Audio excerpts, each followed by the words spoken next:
here because I lost my son to fentanyl.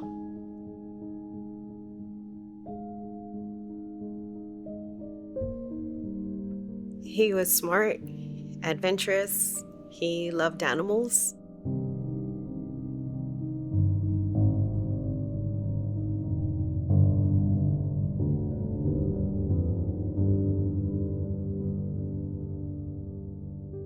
He always tried to make everybody happy, even if he wasn't having a good day. He always was the life of the party, I guess you could say. Very friendly. If he saw you down, he'd come and give you a big bear hug. He'd always make sure to tell you that he loved you. Just wanted to see people happy, I guess. So he was very curious all the time. He was always getting into everything. He always figured everything out. Even when we had child locks on stuff, he was like 2 years old and getting step stools, getting up there and yanking them, even when I couldn't open stuff. And just naturally curious, always running around, had a lot of energy. He liked looking into like holistic stuff and spiritual stuff because I used to talk to him a lot about holistic stuff. So he was always like on the internet looking for just random things. Like he found out about dandelion tea, I think it was, and all the properties and the good stuff that was in there, and just stuff like that. Yeah, to pass information along, stuff. When he was in elementary, they put him in advanced math because he was really good at math. But then sometimes he would just get so bored because he wasn't challenged enough, so he wouldn't do his work, and then he'd start failing. So we'd made sure to keep on him, and he'd do it really quick. He'd finish within like 5 minutes or less, and he would get really good grades. I was like, that's all you have to do, just do your work. So he was good at reading, but he hated when it had to do with work. He wanted nothing to do with reading. But at home, he was into it. Of course, his own stuff. Or we were always reading books to him, since he was a baby. We always read to him. So it was just, you just had to pique his interest.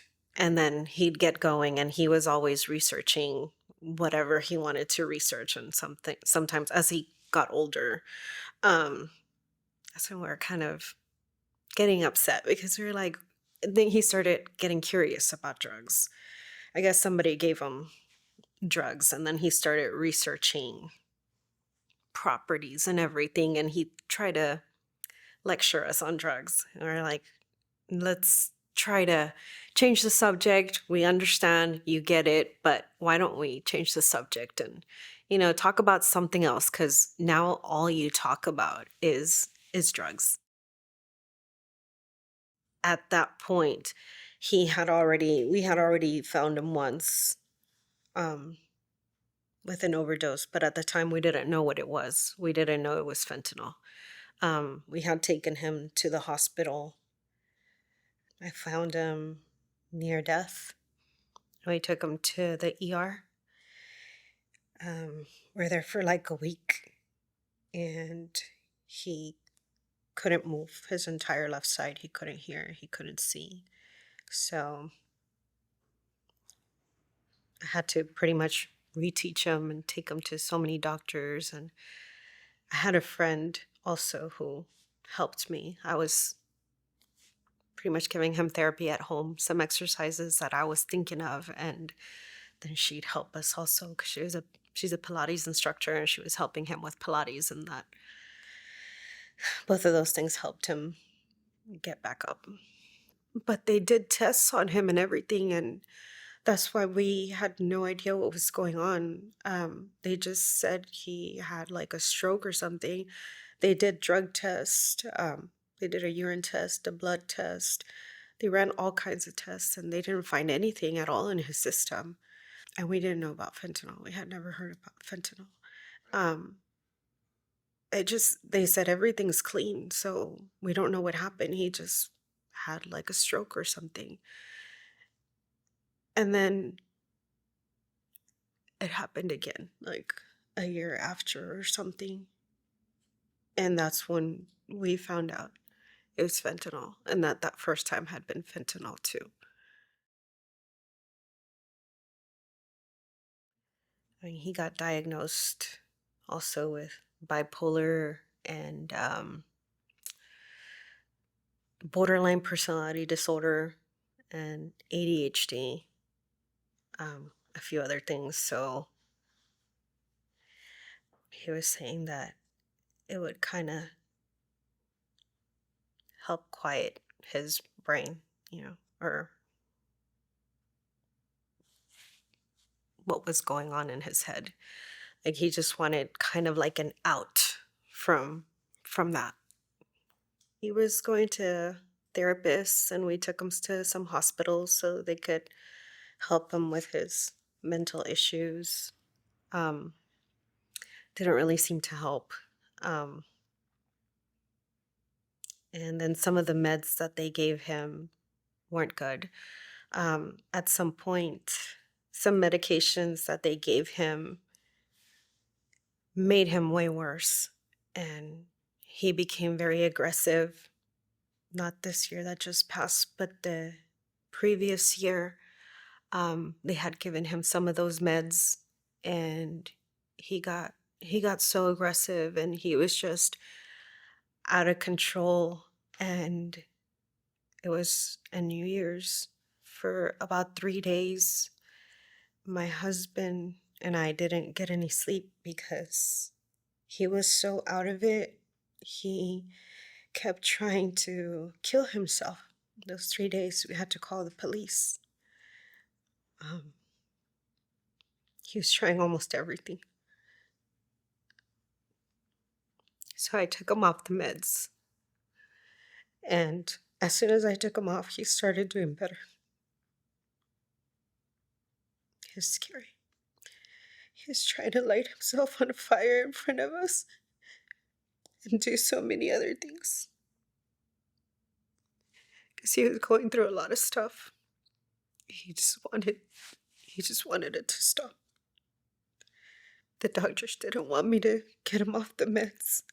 So they'd give him different meds. And sometimes when I'd stop him and he's like, it doesn't work. He's like, I know it works. And then next thing we know, he was taking something else. And he'd be really calm. When he was off the meds that the doctors would prescribe, he'd be calm and loving. He was himself. And then other times he was just really aggressive. Scary. Yeah, it was very scary. We tried so many different things. There are many doctors that I kept trying to get a hold of in hospitals, but they weren't taking new patients, or it was always something. It was always something. So it was hard. When he did have a manic episode, he'd have it. I'd try to calm him down. And once he was calm, he would always come by and apologize to me. He'd hug me, he'd cry and tell me, I'm sorry, Mom. He's like, I didn't mean to be that way. He's like, I just can't control it sometimes. So when they're teenagers, they also think they're invincible. And one time he said, I know, nothing's gonna happen to me. He's like, I'm fine.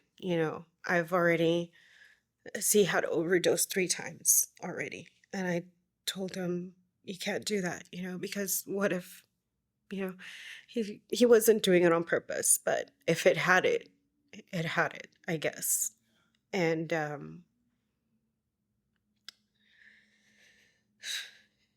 he was just like, yeah, if I'm still here, I guess God's got a purpose for me or something, or I must be doing something right if I'm still here. And I told him, boy, don't get it twisted. You've been saved because I've gotten there on time. I've noticed, something going on. So I've been the one that's been saving you. It's not because you're invincible. I was like, but I hope that it doesn't happen one day when I'm not there. It's like, because I might not always be there to save you. And when I told him that, he was already cleaned up and a lot of things happened, and he decided to take a break, I guess, or get some relief from what was going on. And I was at work. He passed. I wasn't there.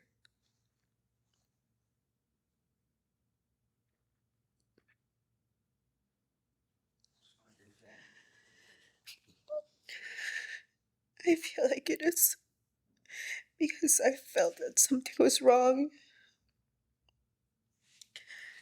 But I decided to wait to talk to him the next day, to talk to him about it, because I had to wake up to go to work at 2 in the morning, and it was already late, so I figured I would just wait till I get home from work. I should have talked to him.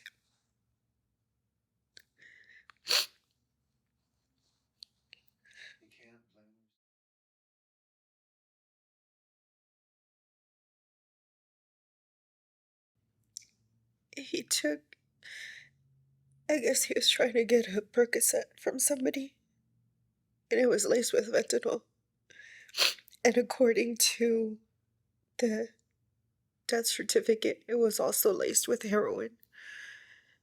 So that killed him. I did.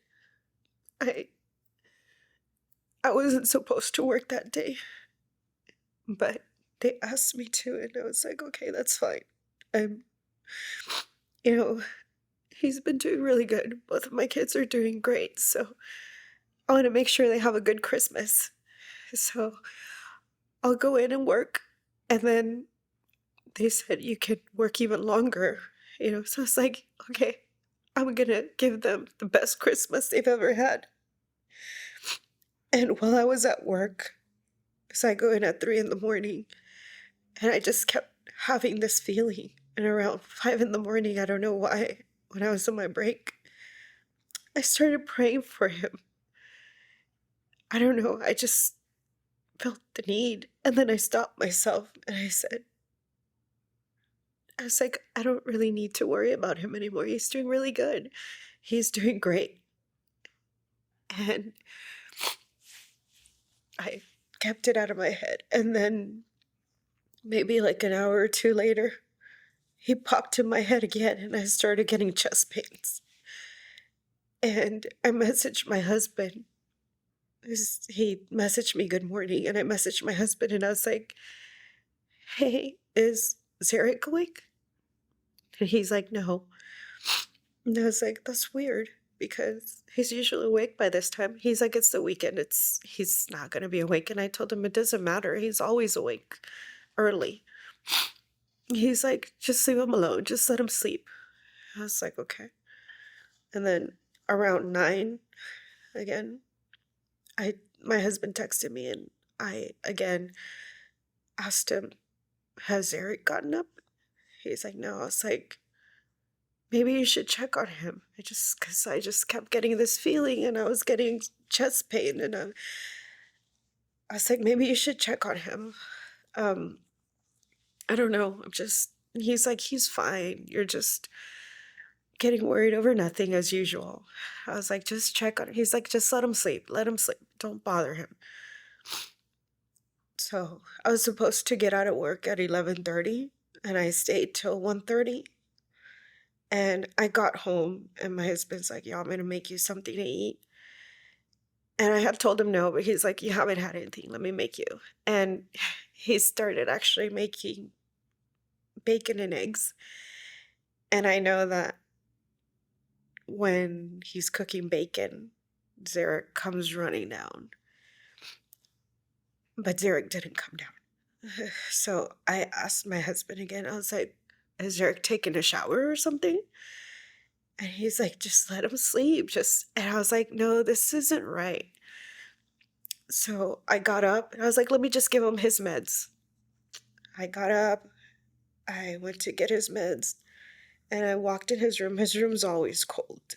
And at night it's dark, but he usually likes to let the sun in during the day. So I went in there, and he's always waiting for me so I could take him to his friends or his girlfriends or whatever. So I went in there and I was like, hey boy, I have your meds here.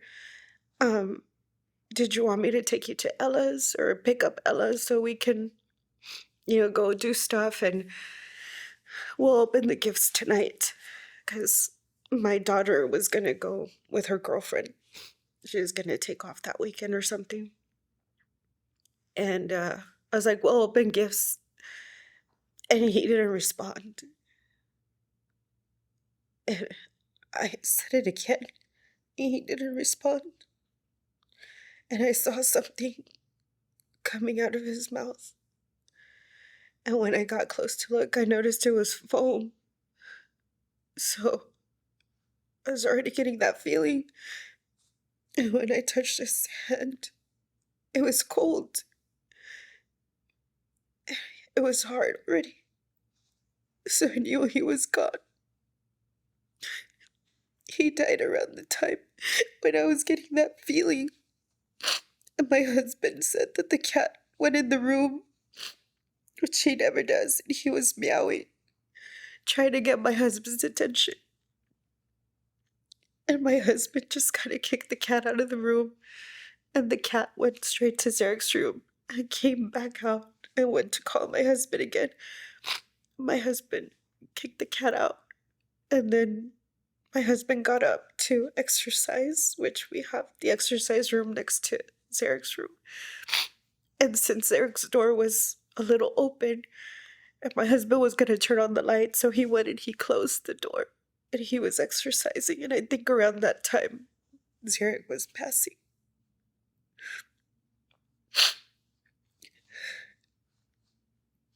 So we had Narcan, but I knew it was too late. There was nothing it could have done, so my daughter called 911 because I couldn't even do that. I was in shock. The police got there, and they were getting me out of the room. I didn't want to. So they put me in my room, and they're holding me. My daughter was holding me. They didn't let me touch him afterwards. And when they finally brought him downstairs in the body bag, they said we weren't allowed to touch him. And they took... I called his girlfriend, and I asked her if he had taken anything. And she was quiet, and I was like, did he take anything? Please tell me, I have to know. And I was like, he's dead. Did he take something? She said he did. He took something. And I think it had fentanyl. And I just started screaming and I hung up.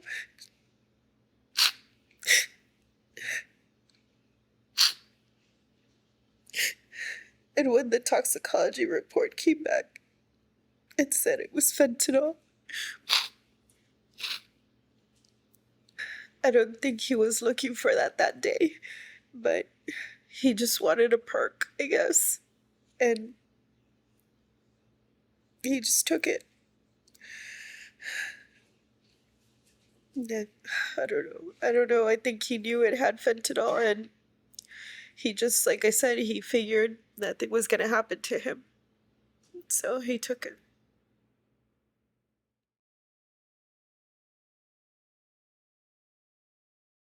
One of my son's best friends, she had lost her boyfriend, I think, last year or the year before to fentanyl. And then a mutual friend of my son's and his friend passed away from a fentanyl overdose or poisoning, I guess. And when my son passed, his best friend couldn't take it and she committed suicide. She couldn't take him not being here and her losing her boyfriend too from the same thing. It was too much.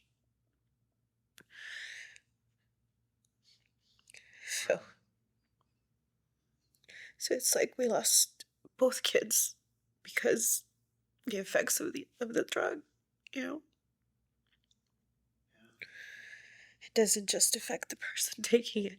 It takes us all out.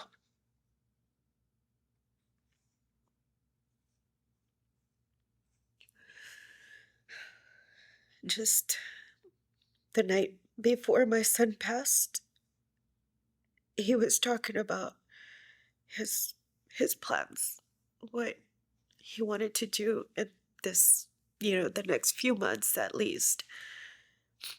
He was talking about, he was excited. He wanted to get a job, wanted to get his driver's license so he can drive himself. And he said, I just want to get my life together.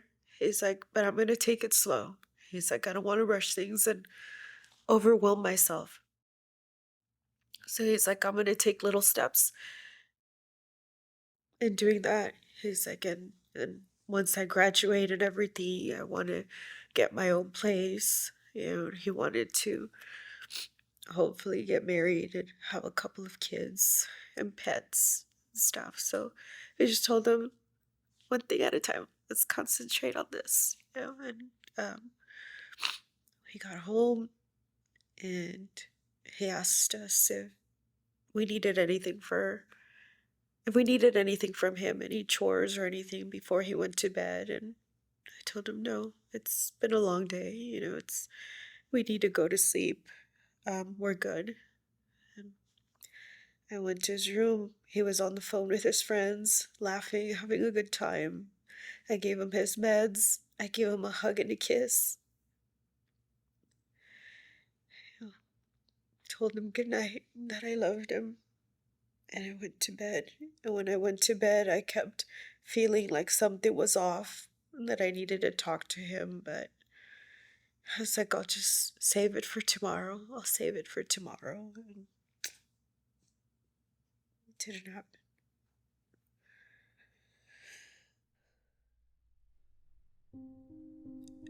I think everybody should talk to their loved ones about,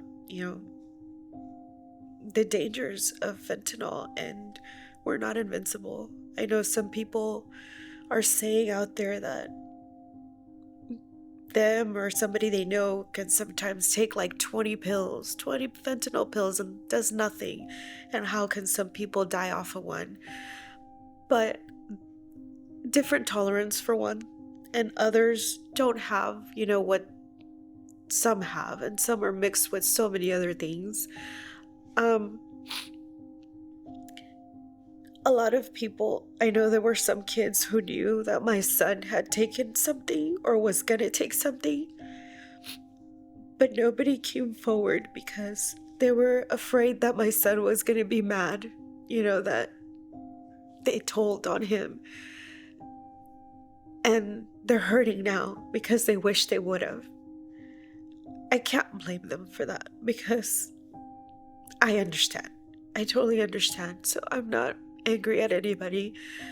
I mean, I myself, could have had that talk, and I didn't because I needed to go to sleep, to go to work. I just say, just talk to them. I know most times kids think it's not going to happen to them, or parents. I keep hearing several parents say, not my kid, not my kid. I mean, we thought the same before that first time, and then once it gets you, that drug's got a hold of you. It's tempting, especially if you're dealing with issues, which most kids do. And then so many mental health problems too, and people want it out, even if it's for a couple of hours. So it's always good to talk to somebody too, and somebody might have a solution or some kind of help. We've been talking to a lot of my son's friends. They reach out to me all the time to see how I'm doing, or they'll stop by the house because since we had our son cremated, we have his urn there. They'll come visit him, and we talk to them about that, and we make sure to give them Narcan. And we've given Narcan to other people, and when they tell us we don't do that, I'm like, you know what? It's best to have it and not need it, because you don't know. You might be saving somebody else's life out on the street. Even if you don't know them, it's a stranger, it's somebody you can save. So just keep it around, even if you don't need it. So I carry it with me all the time.